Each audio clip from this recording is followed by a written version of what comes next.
The last thing I heard before the door shut behind me was Gordon Hayes laughing. Not a normal laugh either. The kind that says, "You're done." He leaned back in his big leather chair like he owned the whole city, and he said it slow, so it would sink in. "You'll never be anything, Ethan." I still remember how the light from his office window hit his watch. Gold, flashy, confident, like his future was already written. Mine? Mine felt like it got erased right there. I stood up, holding my old backpack like it was the last thing I owned, because it kind of was. I tried to speak, but my throat was tight. Anger, shame, fear, everything at once. I wanted to tell him he was wrong. But the truth was, I didn't even know if I believed myself anymore. And the worst part, I wasn't just losing a job. I was losing time. Rent was due. My car was one payment away from being taken. And at home, my 6-year-old son Noah was waiting for me to show up with that smile like I was a superhero. How do you look into your kid's eyes when you feel like a failure? I walked out of Hayes Financial with the kind of slow steps that feel heavy for no reason. The lobby smelled like expensive coffee and fresh polish. Everyone in suits, moving like they had direction. I had none. Outside, the winter air slapped my face. I stared at my phone, hoping for some miracle email. "Sorry, Ethan, mistake." Nothing. Then my phone buzzed. A text from Melissa, my ex-wife. "Melissa, Noah's school called. His payment is late again. Ethan, this can't keep happening." I swallowed hard. My hands were shaking. I typed back, "Me, I'll handle it." But I had no idea how. I sat in my car for a long time, engine off, watching my breath fog up the glass. I stared at my reflection like I might recognize a man looking back. And that's when my mind replayed Gordon's voice again. "You'll never be anything." I didn't know it yet, but those words were about to become the biggest mistake he ever made. Because that same night, after I walked into my tiny apartment and Noah ran into my arms, something else happened. Something that felt small at first would eventually turn into the match that burned Gordon Hayes' whole world down. Noah looked up at me and said, "Dad, are we still okay?" And I forced a smile so he wouldn't see the crack in me. "Yeah, buddy," I whispered, "we're okay." But when I tucked him into bed and the apartment went quiet, I sat alone at the kitchen table. Bills stacked like bricks. Silence loud like thunder. Then my phone buzzed again. This time, it wasn't Melissa. It was a number I didn't recognize. And the message was only 5 words. I know what they did. I stared at it, heart pounding. Who was A? And what exactly did they do? The next morning, I couldn't stop thinking about that message. I checked the number again and again like it might change. But it didn't. I went to drop Noah off at school, smiling for him, waving like everything was normal. The moment he walked inside, I sat in my car and finally typed back, "Me, who is this?" The reply came quick. "Unknown. My name is Tanya. I worked in compliance at Hayes Financial. You were set up. Meet me today. 6 p.m. Riverside Diner." Set up? I felt my stomach twist. I wasn't fired for being late or lazy. Gordon claimed I mishandled a client account, that I made a mistake that risked the firm. But I knew my numbers. I knew my work. Still, when you're broke, exhausted, and already doubting yourself, you start believing whatever powerful people tell you. That's how they win. All day, my mind replayed the last 6 months. How I started at Hayes Financial, excited, grateful, hungry. I wasn't some rich guy with family connections. I was a single dad trying to build something. I stayed late, did extra work, took calls on weekends. I didn't complain. At first, Gordon acted like he liked me. He'd slap my shoulder and say, "You got potential, kid." But I noticed how his compliments came with extra tasks, extra pressure, extra blame. And then there was Ryan, my older brother. He got me the job. Ryan always had a way of showing up at the perfect time. Always knew the right people. Always looked like he belonged. He also had a way of making me feel small. "Don't embarrass me," he'd joke. But it didn't feel like a joke. I didn't want Noah growing up watching his dad get stepped on. So I kept going, kept grinding. Kept believing hard work would finally pay off. But the day I got fired, Gordon didn't even look stressed. He looked prepared, like the decision had been made long before I walked in. At 6 p.m., I went to Riverside Diner. The place was warm and yellow-lit, with old booze and the smell of fries in the air. Tanya was already there. Mid-30s, sharp eyes, calm voice. She didn't waste time. They needed someone to blame, she said, sliding a folder across the table. My hands hovered over it like it was dangerous. Inside were printed emails, transaction logs, and notes. Then I saw it. A transfer approval under my name. But I never approved it. I looked up at Tanya. This is fake. She nodded. Someone used your credentials. And compliance flagged it. Gordon buried it until he needed it. I swallowed. Why? Tanya leaned in. Because you caught something you weren't supposed to. I froze. What did I catch? She pulled out another page. A spreadsheet. Hidden fees, rerouted funds, consulting payments that didn't make sense. They're bleeding clients quietly, she whispered. And you ask questions. I remembered it now. A week ago, I'd asked Gordon about a certain account. He smiled and said, "Don't worry about it." I should have worried. Then Tanya said the sentence that hit like a punch. Ryan was involved. My chest tightened. My brother? Tanya nodded slowly. He signed off on one of the approvals. He's not just your referral. He's part of their circle. I stared at the papers, vision blurring. My own blood, my own family. And suddenly, Gordon's words made sense. You'll never be anything. Because if I became something, I'd be dangerous. I sat back, shaking my head. Why are you telling me this? Tanya's expression didn't soften. Because they're going to do it again. And next time, they'll hurt someone who can't recover. I thought of Noah, of his small hands holding mine. And I realized something that scared me. This wasn't just about my pride. This was about survival. And now that I knew the truth, what was I going to do with it? That night, I didn't sleep. I sat on my couch with the folder open, staring at proof that my life had been quietly sabotaged by the people closest to me. I wanted to storm into Gordon's office and throw it on his desk, but then I pictured his smirk, the way powerful people can twist truth like it's gum. If I moved too fast, he'd bury me even deeper. By morning, I had 3 missed calls from Melissa. When I called back, her voice was cold. "Noah said you looked sad last night," she said. "What's going on?"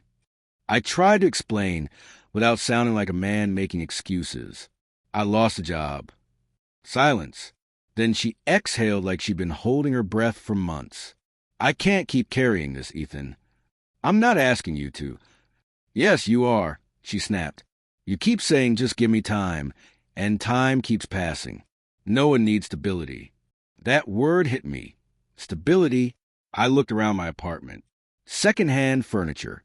A fridge that buzzed too loud. A ceiling stain from a leak the landlord never fixed. I was trying. I really was. But trying didn't pay tuition. Trying didn't buy groceries. After the call, I opened my laptop and applied everywhere. Banks. Sales jobs. Warehouses. Anything. I got rejection emails before I even finished my coffee. Then I got a call from Ryan. "Hey, little brother," he said, too cheerful. I could hear the smile in his voice. "You okay?" Heard something happened at Hayes. My fingers gripped the phone tighter. "You heard?" "Yeah," he said, pretending to care. "Gordon said it was unfortunate. Said you made a mistake." There it was. He already had their version loaded and ready. I tested him. Did he say what mistake? Ryan chuckled. "Come on, Ethan, you always rush. Always trying to prove yourself." I felt heat rise in my chest. "Did you sign approvals on my accounts?" A pause. Small, but real. Then Ryan laughed again, but this time it sounded forced. "You're stressed. Don't start accusing people." Accusing people? No, I was seeing people. Finally, I whispered, "I know what you did." Another pause. Then his voice dropped, sharp and quiet. "You don't know anything." And he hung up.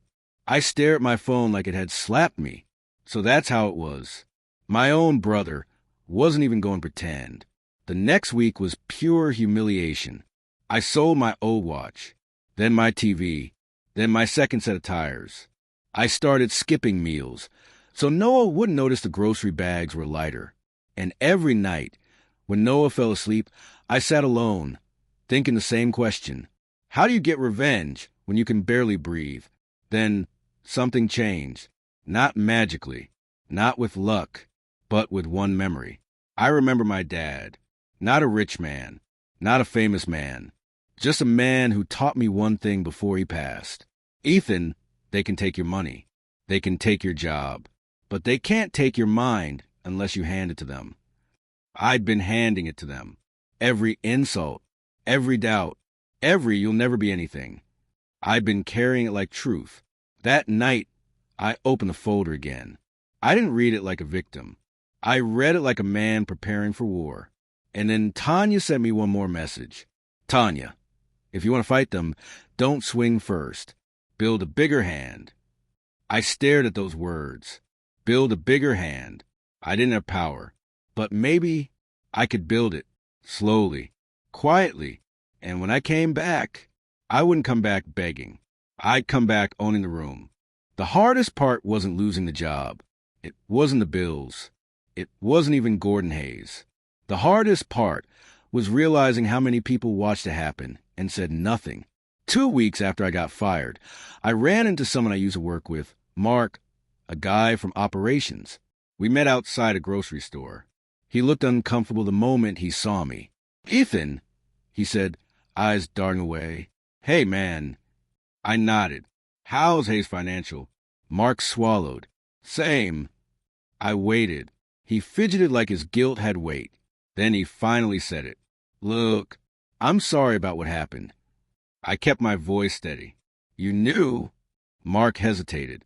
Not at first, but after you left, Gordon threw a little team meeting. That made my stomach drop. A team meeting, I repeated. Mark nodded. He said you were reckless and ungrateful. Said he gave you a chance, and you blew it. He told everyone not to contact you. I felt my jaw tighten. And everyone listened. Mark's shoulders slumped. People were scared. Gordon, he makes examples of people. So Gordon didn't just fire me. He isolated me. He wanted me to feel like I deserved it, like I was alone.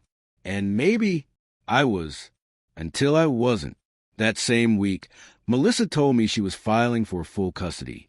I'm not doing this to hurt you, she said, voice soft but firm. I'm doing this because Noah needs consistency. Consistency. That word again. I wanted to scream, I'm his father. I'm the one who reads him bedtime stories. I'm the one who holds him when he has nightmares. But I also understood her fear, because fear makes people choose safety over love. And then, like the final twist of the knife, Ryan showed up at my apartment. He didn't knock like family. He knocked like a stranger. When I opened the door, he stood there with that perfect coat, perfect haircut, perfect smile. You look rough, he said. I stared at him. What do you want? He walked in like he owned the place. I came to help, he said. Help. I almost laughed. Ryan sat down, crossing his legs. Listen, Ethan, you're spiraling, and it's not a good look. I stepped closer. You were involved. Ryan looked up, calm. You don't have proof. I froze. So, you admit it. Ryan shrugged. I admit you weren't built for that world. Those words hurt more than I expected. Not because I believed him, because part of me still wished my brother was someone I could trust. He leaned forward, voice lower. Gordon's willing to offer you something. I narrowed my eyes. What? A severance deal, Ryan said. But you sign an agreement. No lawsuits. No public complaints. You walk away quiet. My heart hammered.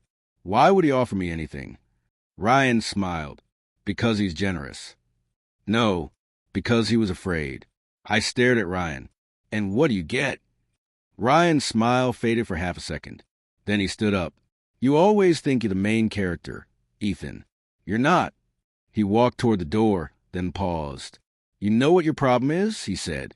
You think hard work makes you special. It doesn't. Guys like Gordon, guys like me, We win because we understand how the game works. He opened the door. Then he said the same words Gordon said, like they shared a script. You'll never be anything. And he left. I stood there shaking, listening to my own breathing. For a moment, I felt small again. Then I heard Noah's laugh from his room, playing with his toy cars. And something inside me turned cold and focused. They weren't just insulting me. They were trying to erase Noah's future too. That night, I didn't cry. I didn't punch walls. I didn't beg life to be fair. I made a decision. If they wanted me to disappear, I'd disappear. But not as a defeated man. As a man building something they'd never see coming. The next month, I became a ghost. Not to Noah, never to him, but to everyone else. I stopped posting, stopped explaining, stopped chasing people who didn't care, and I started working like my life depended on it, because it did. During the day, I took whatever work I could, delivery routes, warehouse shifts, late-night stocking, anything that paid fast. At night, after Noah slept, I studied. I didn't just scroll motivational quotes. I learned financial licensing materials, business law basics, marketing, sales scripts, client psychology. I wrote notes until my hand cramped. And slowly, I started seeing what Gordon Hayes really was. He wasn't smarter than me. He was just more ruthless. He controlled information. He controlled confidence. He controlled fear. So I did the opposite. I built clarity. I built skill. And I built patience. Tanya met me again, this time at a quiet coffee shop. "You're serious," she said, watching me slide a notebook across the table. Inside were steps, timelines, ideas. Tanya raised an eyebrow. "You're planning a business?" I nodded. Not a dream, a system, something that solves a problem. I had noticed something at Hayes Financial, something they ignored because they were too busy feeding their own greed. Small business owners, hard-working people who weren't trying to get rich overnight. They just wanted stability, retirement, a plan. But Hayes Financial treated them like numbers. So I created a different approach. Simple financial coaching, honest planning, transparent pricing. No hidden fees, no games. I didn't call it wealth management. That sounded like a lie. I called it what it was, Carter Plan, a plan for people who just wanted to breathe. I built it small at first. 1 client, then 2, then 5. I didn't have an office. I met them at libraries, cafes, wherever they felt safe. And I listened. Most people don't need a genius. They need someone who doesn't make them feel stupid. Then Tanya did something that changed everything. She gave me a flash drive. "This is risky," she warned, "but you need leverage." "What's on it?" I asked. She looked me in the eyes. The real story. Internal logs. Patterns. Proof. Enough to expose them. My heart thumped. Why not report yourself? Tanya's jaw tightened. I tried. The system protects people like Gordon. If you go straight at him, he'll bury it. But if you grow first, if you become too big to ignore... I finished the thought. Then he can't. Tanya nodded. Exactly. That night, I held the flash drive like it was a weapon made of plastic. But I didn't use it. Not yet. Because revenge isn't just anger. Revenge is timing. Over the next year, Carter Plan grew. Not like a viral explosion. Like a slow, unstoppable wave. Referrals spread. People told friends. I hired a small team. Honest people. Hungry people. And I made one rule. We never take from someone who trusts us. Meanwhile, Gordon Hayes kept rising, magazines, events, big talk. And Ryan? Ryan bought a new car and posted photos like he was a king. Every time I saw it, that old pain tried to crawl back in. But I didn't feed it. I fed my work. I fed my discipline. I fed my future. Then, on a rainy Tuesday, an email landed in my inbox. A formal invitation. Hayes Financial Annual Summit. And at the bottom, one sentence stood out. We would be honored if Carter Plan attended as a potential acquisition partner. I stared at it, heart pounding. They didn't recognize the name at first. But now they did. Now they wanted to buy what I built. They thought I was still desperate, still small, still the same Ethan they fired. I leaned back in my chair, feeling something I hadn't felt in years. Control. And I whispered to myself, "You wanted me back in your world? Fine. But this time, I'm writing the ending." The day of the summit, I wore a suit that actually fit. Not borrowed, not cheap, not pretending. Real. I kissed No on the forehead before I left. He was bigger now, 8 years old. His eyes still had that bright trust, but there was more awareness too, like he understood life had sharp corners. "Good luck, Dad," he said. I smiled. "Thanks, buddy." When I arrived at the hotel ballroom, the air smelled like money. Champagne, perfume, polished floors. The place was filled with people laughing too loudly, shaking hands too aggressively, smiling like teeth were currency. I saw the Hayes financial banner stretched across the stage, and for a second, that old memory tried to rise. Gordon's chair, Gordon's laugh, Gordon's voice. "You'll never be anything." My hands tightened. Then I exhaled. "Not today." A hostess checked my name. Her eyes widened slightly. "Oh," she said. "Mr. Carter. They're expecting you." I walked inside, and that's when I saw them. Ryan first, near the bar, laughing with 2 executives. Same perfect hair, same confident stance. Then Gordon Hayes, center of the room, holding court like a king. He turned, and his eyes landed on me. I watched recognition hit him slowly, like a door unlocking. At first, confusion, then disbelief, then, just for a flash, fear. He recovered quickly, of course. Men like him practice that. He walked toward me with his arms open like we were old friends. "Ethan Carter," he said, voice smooth. "Look at you." I smiled politely. "Mr. Hayes." He scanned my suit, my posture, the calm in my eyes. "You've done well," he said, but his voice had a tight edge. Carter planned impressive. Ryan approached too, grinned wide like we didn't have history. "Little brother," he said, "didn't think you had it in you."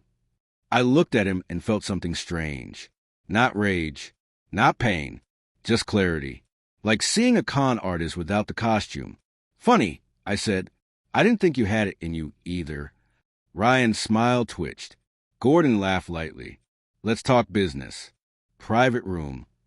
He led me to a smaller conference room behind the ballroom.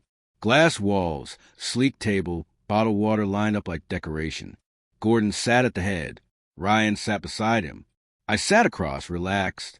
Gordon slid a folder toward me. "An acquisition offer," he said. "We bring you into our umbrella. You get resources, prestige, stability, and of course the generous payout." Stability. They love that word when they want to control. I opened the folder and skimmed it. Big number at the bottom. It would have changed my life 2 years ago. But now I saw the chains hidden behind the gift. I looked up, and what do you get? Gordon smiled. "We expand." Ryan added, "You stop struggling." There it was. They still thought I was struggling. I placed the folder down gently. "I'm not here to sell," I said. Gordon's smile faltered. "Then why are you here?" I leaned back. "To listen." Gordon narrowed his eyes. "To what?" I paused, letting silence stretch just enough. "To how you explain what you did," I said calmly. Ryan's face hardened. "What are you talking about?" I turned to him. "The approvals, the transfers, the way you use my credentials." Gordon's voice turned cold. "Careful, Ethan." I smiled softly. "No, you be careful." And then I did something that changed the temperature in the room. I slid a second folder onto the table. Not their offer. Mine. Gordon stared at it. "What is this?" I opened it and pointed to the first page. "A proposal," I said, "for me to acquire you." Ryan laughed once, sharp. "You're kidding." I didn't laugh back. Gordon's eyes scanned the page. His jaw tightened. Because the numbers weren't a joke. Carter Plan wasn't small anymore. We had investors, partners, contracts. And then I watched Gordon realize something. I wasn't a guest in his den anymore. I was a thread at his throat. He pushed the folder away. This is outrageous. I nodded. Maybe. Then I leaned forward and asked a question I've been waiting 2 years to ask. Do you remember what you said to me when you fired me? Gordon's eyes stayed locked on mine, and for the first time, he didn't look amused. He looked cornered. Gordon stood up, trying to regain control, like a man grabbing for a slipping mask. I don't know what game you think you're playing, he said, voice tight, but you're not walking in here and... I raised my hand calmly. Sit down. He froze, not because I yelled, but because I didn't. Confidence is louder than anger.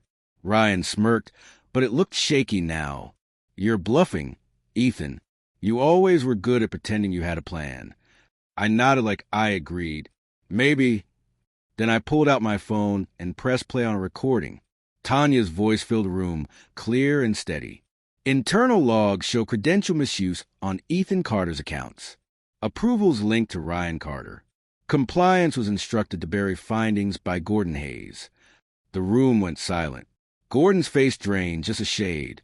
Ryan's mouth opened slightly, then closed. I turned the screen toward them. The flash drive, I said. The logs. The emails. The patterns. Gordon swallowed. That's illegal. I smiled. You want to talk about illegal? Ryan snapped. You don't have the guts to use that. I looked at him like he was a stranger. You're right. Ryan blinked.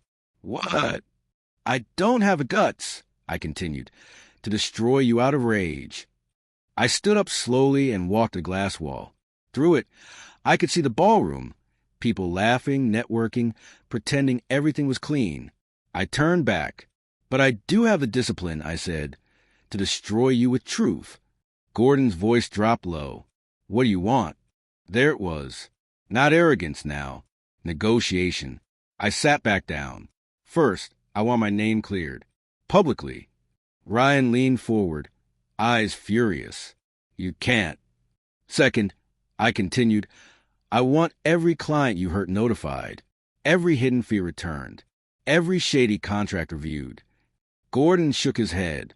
That would ruin us. I stared at him. Good. His eyes narrowed. And what else? I took a breath. This isn't just business, I said quietly. You tried to erase me as a father, too. Ryan scoffed. Oh, here we go.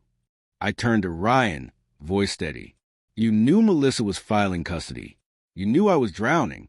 And you still came to my apartment to tell me I'd never be anything. Ryan's face tightened. Because it's true. I nodded once. Okay. Then I slid a final paper across the table. A legal document. Carter Plan's legal team. A complaint already prepared. Evidence attached. And I already sent copies to 3 places.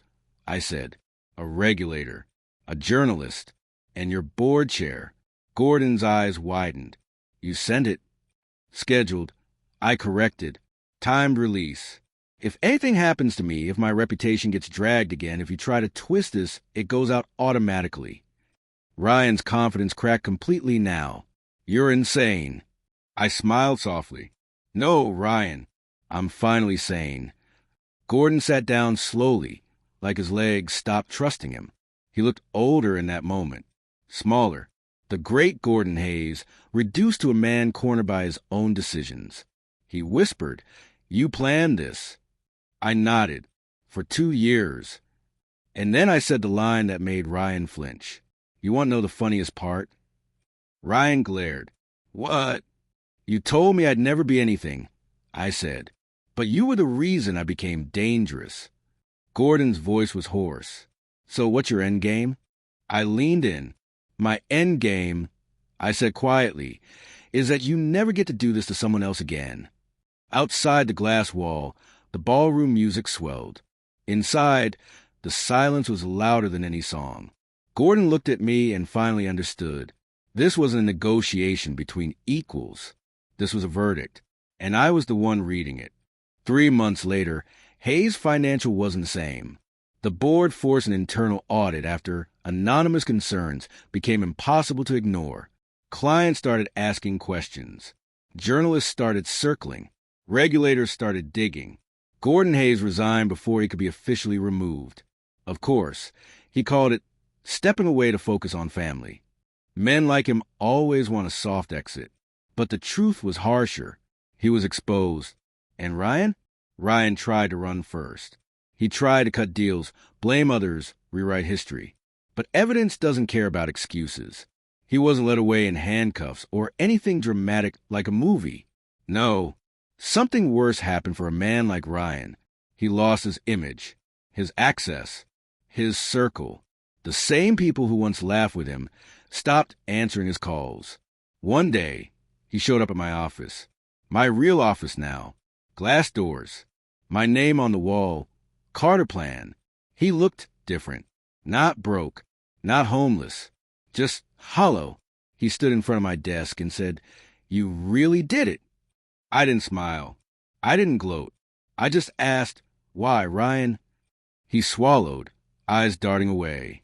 Because I didn't want to be the one left behind. I stared at him. "So you made sure I was..." Ryan nodded slowly, shame pouring off him like heat. "I thought you were weak," he whispered. "I thought you'd fold." I leaned back and breathed out. "I did fold," I said quietly. "For a while. You were right about that." Ryan looked up. "But then," I continued, "I remembered something." "What?" he asked. "That the only reason you thought I was weak," I said, "is because you confuse kindness with weakness." Ryan's eyes filled, but he didn't cry. He just stood there, silent. I didn't forgive him that day. Forgiveness isn't a button you press. It's a road you walk, if you choose to.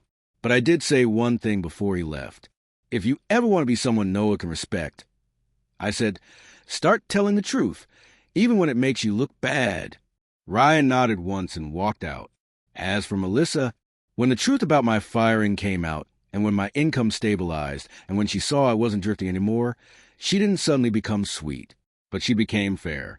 We worked out shared custody properly, calmly, legally. And the first time Noah walked into my new home, bigger, warmer, safe, he looked around like he was stepping into a dream. "Dad," he whispered, "is this ours?" I knelt down and hugged him tight. "Yeah," I said, "this is ours." But the best part wasn't the house. It wasn't the money. It wasn't even watching Gordon Hayes disappear from the spotlight. The best part was this. Noah stopped looking worried. He started looking secure. And that's the real fortune. Because money can be lost. But a child's trust? That's priceless. Sometimes people will look you in the face, smile, and tell you you'll never be anything. Sometimes it's your boss. Sometimes it's your own family. And if you believe them, they win twice. Once when they hurt you, and again when you carry their words like truth. But here's what I learned. Revenge isn't always loud. Sometimes revenge is quiet discipline. Sometimes revenge is building a life so strong that the people who try to break you can't even recognize you anymore. And the moral? If someone says you'll never be anything, don't argue. Don't beg. Don't waste your life trying to prove it in the moment. Just step back. Build in silence. Heal in silence. Learn in silence. And one day, you'll walk back into the same room that laughed at you, and they'll go quiet. Not because you screamed, but because you became everything they said you couldn't. And this time, you didn't come back asking for a seat. You came back owning the table.